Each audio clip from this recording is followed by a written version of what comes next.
Yo, what's going on, y'all? It's your boy TJ Blaze. Heating up, about to do another reaction thing, and what I'm about to react to today, whew, there's going to be an interesting topic because what's going on nowadays is insane.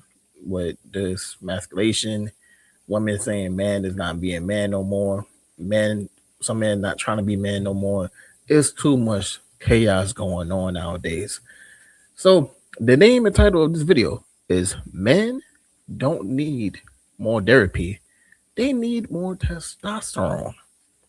A video by Joseph Everest or Everett slash Will. This man got 2.38 million subscribers, and this is an interesting topic. So don't forget to like, comment, and share. Most importantly, subscribe to the channel. Let's dive in, shall we? Testosterone. Testosterone. Testosterone. Testosterone. Testosterone's effect on the mind. So there's this brutal whipping contest in northern Nigeria called Shero. First, young Fulani girls bring bare-chested, unmarried men to a center ring. The men raise their arms to expose their ribs, and then they receive a brutal flogging in front of everyone they know. If they wince or cry out or do something to show openly how much pain they're in, this apparently brings great shame to themselves and to their family. This is meant to be a test to determine whether a boy deserves to be called a man. In other countries, we have a similar test, except it's a lot simpler. It takes about a week. You go to a clinic, you get your blood drawn, and you wait for them to tell you what your testosterone level is. Okay, my point isn't that we all need to measure our T to see who's the manliest manly man. My point is that testosterone actually has a lot of psychological effects that each would help these young men get through this brutal whipping ordeal. The major effect of testosterone is to make effort feel good. First, in this particular culture, getting beaten with sticks grants you some social status. So you would need to have high motivation to get social status, and motivation for social status is probably the best known psychological function of testosterone. Second, one of the fruits of this ritual is gaining the right to marry a woman. So you need high motivation to put effort into attracting a mate. This is another well-known function of testosterone.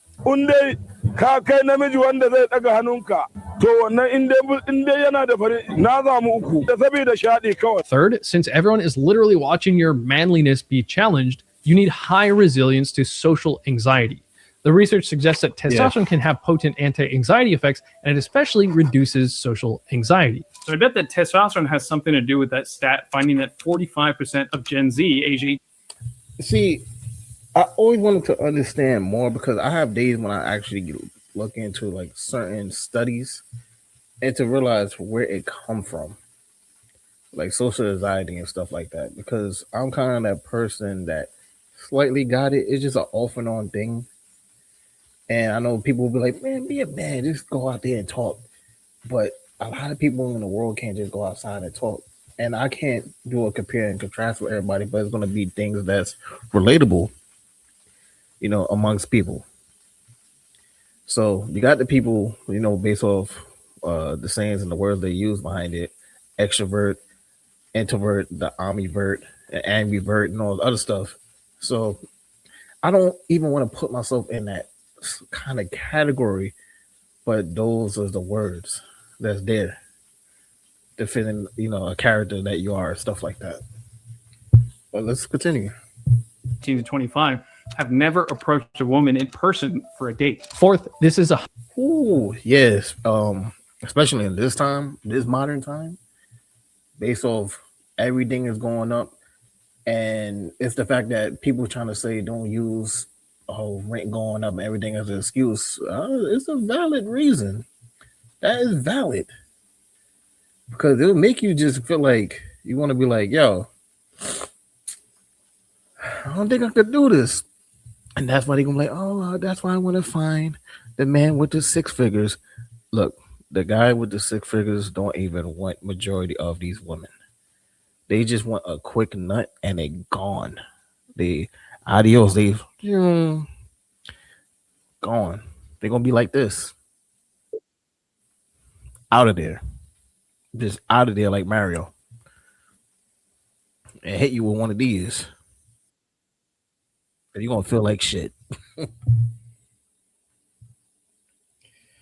Ah man. Let's go back to the video. high risk, high reward activity. If you do well, you get honor. If you chicken out, you're an embarrassment.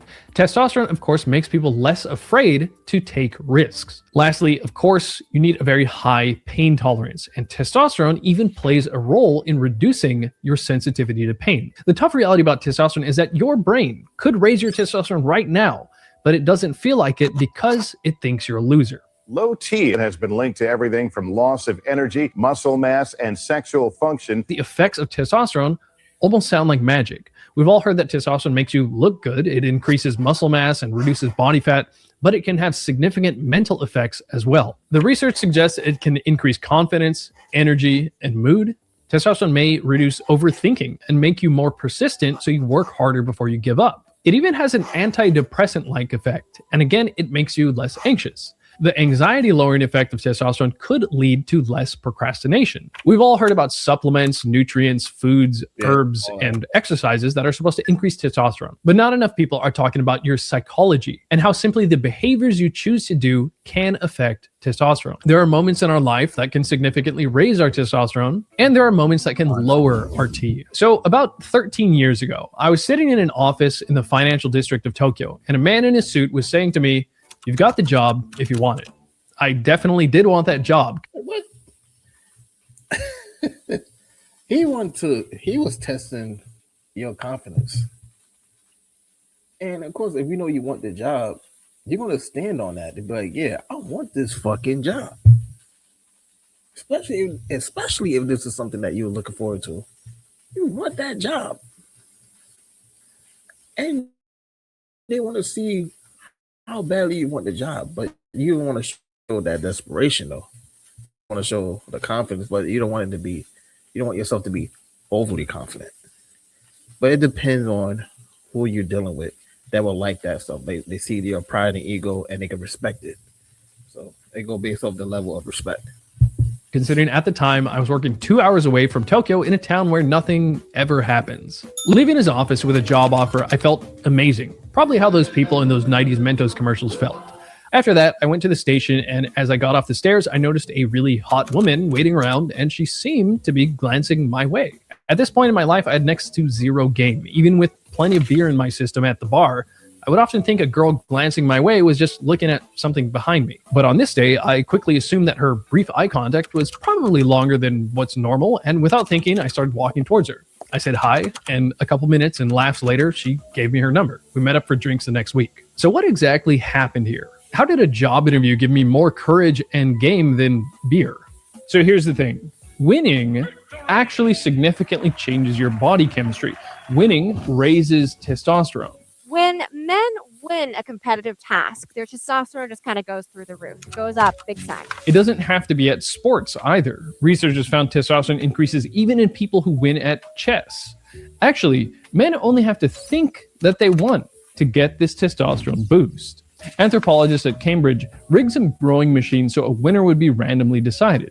For the men who were competing, winning had nothing to do with performance, but the winning rower still got a testosterone boost. We brought men into the lab. We had them play a video game task against an unseen male opponent. When men won the video game task, their preference for feminine women were higher than when men lost. So this tracks the testosterone pattern. So what happened with me and the woman on the train platform? Well, testosterone increases risk-taking in men, which makes sense, as it's also well known to reduce anxiety, and especially reduce social anxiety. So maybe if someone is less anxious about social situations, they'd be more extroverted, right? Well, yes, this study found that in one group. Okay. Yeah, so I had moments like that, and then I realized there's some girls in this world that would see, a certain characteristic with me, right? It's some things I probably didn't see within myself that I see, but I always was like prepping myself or prepping other people to tell them about like their confidence, because I see how other people interacted, but there was people that was facing their fear, and then they told me they was actually nervous when they had these social interactions. I'm like, you didn't seem nervous. It's times when I get mad to show it, because I'm like, I don't want to show the nervousness, but it just comes out. But there's times when I feel comfortable, if the person make me feel comfortable, then everything's gonna flow. So sometimes you got to work on overcoming the shyness and everything else. Because once you get that down pack, then you work on your social skills and you overcome your shyness and more, everything flows like water. So that's what I would say. But also to just fill in more what I was saying is that those girls that seen what they seen within me, they seen what was right based off that they seen a certain personality that they liked. They see that I was more outgoing, reserved for particular reasons and stuff like that. A lot of good things that show my character and the character I know about myself. People, the most extroverted men had 30% higher testosterone levels. Other studies have shown that low testosterone links to social anxiety. What's more interesting is that this study on 350 college students found. See, and that's interesting to know that low testosterone is the reason why people have social anxiety. That's fucking insane. So it shows why you have some people that show their confidence based off their testosterone. Then it got some people that probably do have high testosterone and their mentality change. So it could be a lot behind it. So it could be things with the study, and then also based off people changing for themselves, and nothing about testosterone. So that in people with higher testosterone, they more quickly went to approach and talk to people when entering a room. Yet another study suggested that men put more effort into attracting women when their testosterone is higher. So putting all this together, it makes sense that on this particular night, I was more extroverted, less anxious, ready to put an effort in attracting a woman, and didn't hesitate when I went and talked to her. All this merely because my brain gave me some testosterone because it just thought that I was a winner for acing that job interview. But here's the big thing. Yes, testosterone makes it easier to put on muscle and lose fat and increases confidence and mood, but it also changes your psychology and perception. High testosterone makes you see the world as a place to get more testosterone. It makes you more ambitious.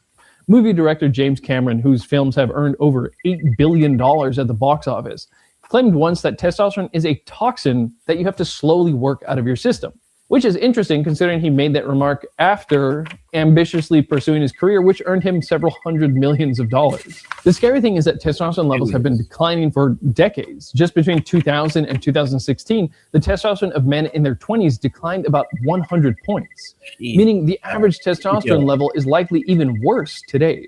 This can't be good news for men's motivation, mood, anxiety levels, social skills, and even personalities. There are all kinds of great points about food, toxins, plastics, air pollution, an epidemic of bad sleep, and exposure to blue light, and so on to worry about. But we don't hear often about how your psychology affects your testosterone and how testosterone affects your psychology and what to do about it. So we need to talk more about the testosterone momentum effect. That is, increasing testosterone makes you want to do more of the things that raise testosterone. So back to my story. After the woman's train was completely out of sight, I really didn't want to go home. I had a bunch of energy and I had a very clear and strong urge to look for a bar or something and talk to more women because apparently I had superpowers today. Testosterone comes into play here again. So testosterone raises men's interest in women, but it's been found that a 5 to 15 minute conversation with an unfamiliar woman can raise a man's testosterone. Of course, stimulating your muscles in the gym is very important for testosterone levels, and this study suggests testosterone increases your motivation to work hard in the gym. And remember how competing and winning raises testosterone? Well, higher testosterone usually makes men want to compete more. So it's easier for the winners to keep. Yeah, it puts you in your competitive spirit. It really do.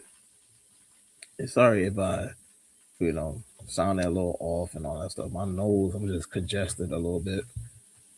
And try to get my thoughts straight, my thoughts and everything straight. But yeah, and bring people into their competitive spirit, and that is nothing wrong with that because we've been doing that since the land before time. It's gonna sound like some dinosaur shit, gladiator days, Roman days, all that stuff. We just always been competitive. It's always gonna be in the man nature to be competitive, and show dominance and all that other stuff. sportsmanship and more. On winning, and the winners probably want to and try harder to win more. The flip side of this is also true. If you're doing things that wreck your testosterone, it's going to be easy to get into a downward spiral. Last summer, I discovered the best way to absolutely crush your testosterone. I didn't eat anything for 5 days, and then still without eating, I ran a marathon. I checked my testosterone before the fast and right after the marathon, and in under a week, my testosterone dropped 90%, 840 to 82. That's a 758-point drop. With levels like that, I'm surprised my doctor didn't ask if I got some kind of surgery. The following 2 days, I was extra irritable, anxious, and just in a really dark mood. I felt like everyone was against me. When I was hanging out with my friends, I'd be twisting the most innocuous comments in my head, thinking, what the hell does he mean by that? We'd have a very normal interaction, but afterwards, I'd be scared that they hated me. It was a very weird headspace. And if you want to do a 5-day fast and a marathon, don't do it before any important business meetings or hot dates. Luckily, as I demonstrated in another video, your testosterone may actually bounce back even higher after refeeding after a fast. So I expected that at least my testosterone levels would bounce back to normal. I felt better each day, and by the third day, I was feeling sore but mentally totally normal. But if I had low T like that regularly, I'd probably get barely any work done. I'd have no motivation to go to the gym, and I'd be stuck in a low mood, low confidence, high anxiety, high irritability state that would definitely put a strain on my relationships. Racking up all these losses would probably make me feel like a loser and reduce my testosterone even further. That's because the flip side of wins raising testosterone is that losses lower testosterone. One study on rugby players found that their testosterone reduced a whopping 40% after losing a big match. But if they lose a competitive task, it just plunges through the floor. This has actually been shown in multiple contexts. You win, your testosterone goes up. You lose, it goes down. So testosterone seems to be acting like some sort of mental leaderboard. When you win, you move up the leaderboard and you get all the benefits associated with that. When you lose, you move down the leaderboard and you feel like crap. It's almost like all the human male brains and hormones are cooperating to negotiate where everyone goes in the social hierarchy. In fact, animal researchers found that the easiest way to guess which male has the highest testosterone is to just check their position in the social hierarchy. The winners have higher T and the losers have lower T. Being higher in the social hierarchy means you likely have more testosterone. This is the case in rams and primates, and yes, within humans, there's data that a man's status within an organization correlates with his testosterone level. For example, a CEO would have higher testosterone than a manager. But there's a side note. Other studies have investigated status and testosterone in organizations, and it wasn't so cut and dry like this. This is likely because humans aren't monkeys. A high-ranked monkey is basically high-ranked in all aspects of monkey society. But a human might not care that much about his job. It's just a way to make money. How about I give you the finger? What he really cares about could be his status within his family, or his status as a CrossFitter, a chess player, or an artist. And of course, the flip side of this is true too. Yes, having high status links with higher testosterone, depending on the context, but the most well-known function of testosterone is, again, to promote status-seeking behavior, to make people want to get more social status. Okay, so what can we do with all of this information? Well, let's dig a bit deeper. You're probably familiar with the placebo effect. Researchers out of Stanford took this one guy's terrible burning pain in his arm from a crush injury from a 7 out of 10 to a 3 out of 10 simply by telling him that they put a powerful pain reliever in his IV drip. In reality, there was no pain reliever. Brain scans of his brain even reflected that indeed he must be feeling dramatically less pain, even though the pain reliever was all in his mind. Significantly less activity in the brain in all of the areas involved with the processing and perception of pain. The placebo effect is really widespread. Studies on fake sugar pills, placebos, have found that fake pills can make people more drowsy or stimulated. Fake placebo injections provide relief for Parkinson's, but the placebo injection that they say is more expensive. And I had to pause it. See, this the thing about this. It played this psychological game with you. The based off the neurons and all that stuff. So it just play tricks to make you feel like this and that. Like you could get like a pill and like, do you feel strong? Do you feel good? And it was just your mind the whole time. It was just your mind. Because it made you just had a certain feeling. So that's how your nerves was actually working. That shit is crazy. It works even better. Fake placebo also causing diseases and stuff like that. That's why I'm like, yo, the medical field is insane. It's wicked. It always scams behind it.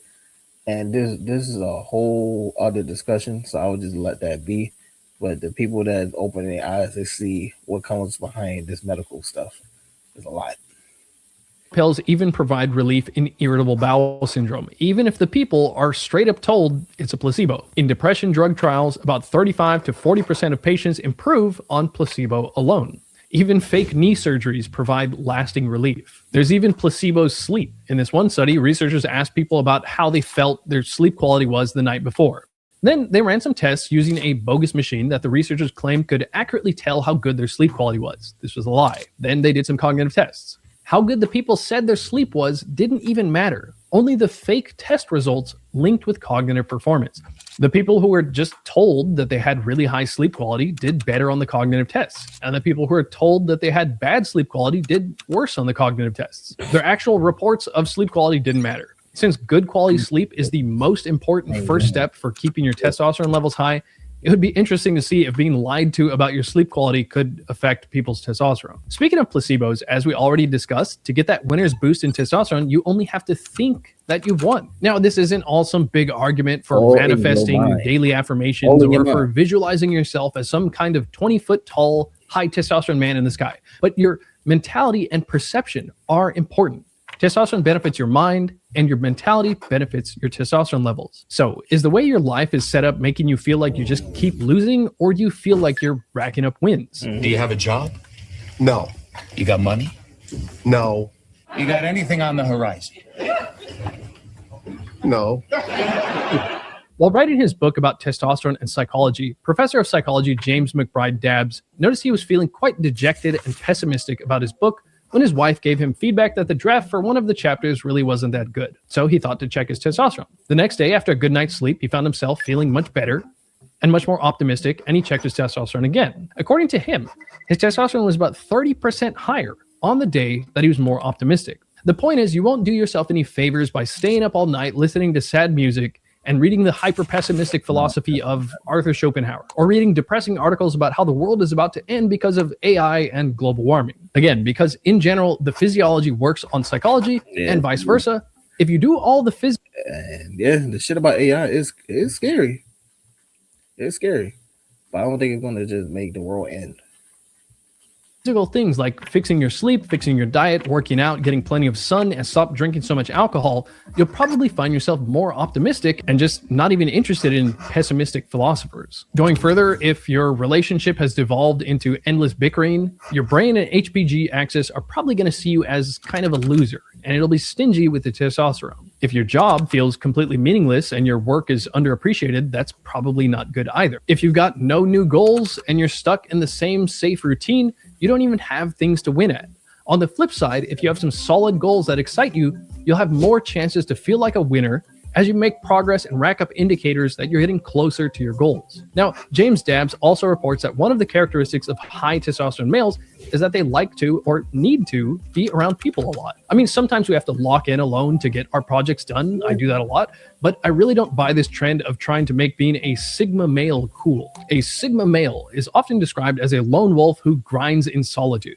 That kind of sounds like a fancy way of saying a loner. Anthropologist Lionel Tiger argues that primates and humans show a clear evolved tendency for males to bond and form groups that cooperate on a common goal. Now, don't mistake this video for some pitch to get you to inject testosterone or do some TRT protocol. That comes with its own complications. What I am recommending you to do is to naturally raise your T however you can.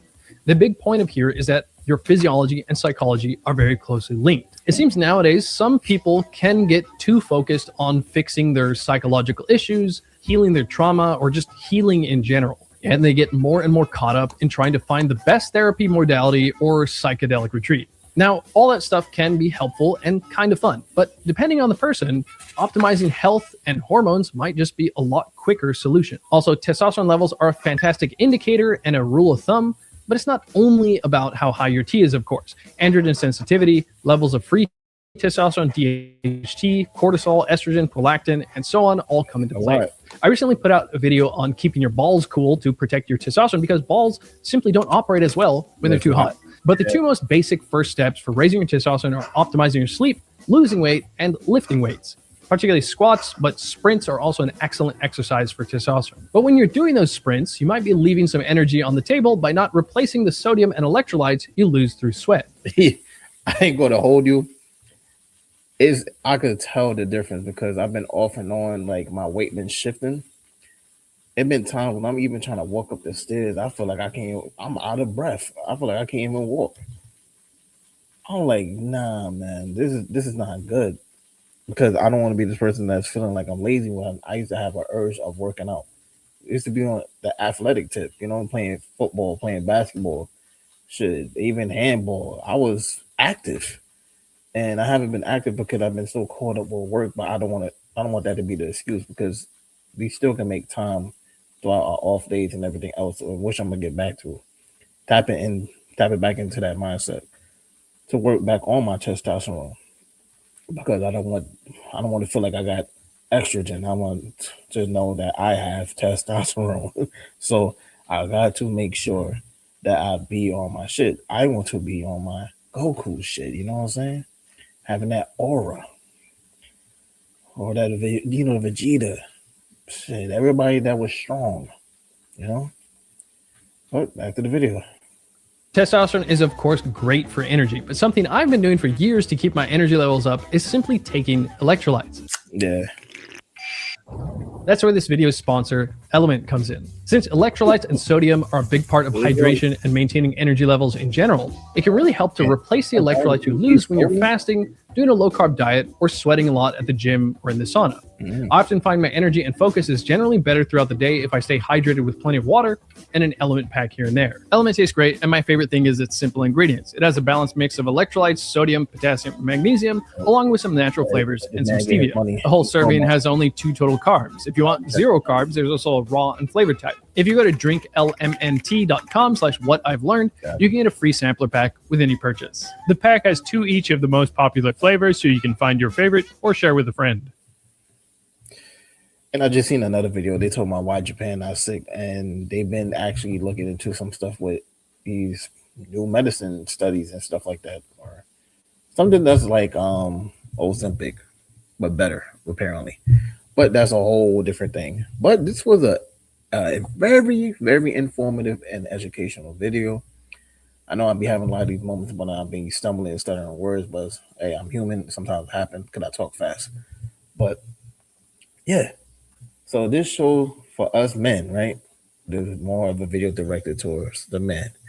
And as for myself being a man, we have to work on our integrity, our character, our morals, our dignity, and more. That's why they always keep telling us if you see the red pills and all the other stuff, go to the gym, work on yourself. It makes sense. So it's just something about focusing on ourselves, focusing on our drive, focusing on our motivation and everything else. And it's just about, staying motivated and staying dedicated to your cause.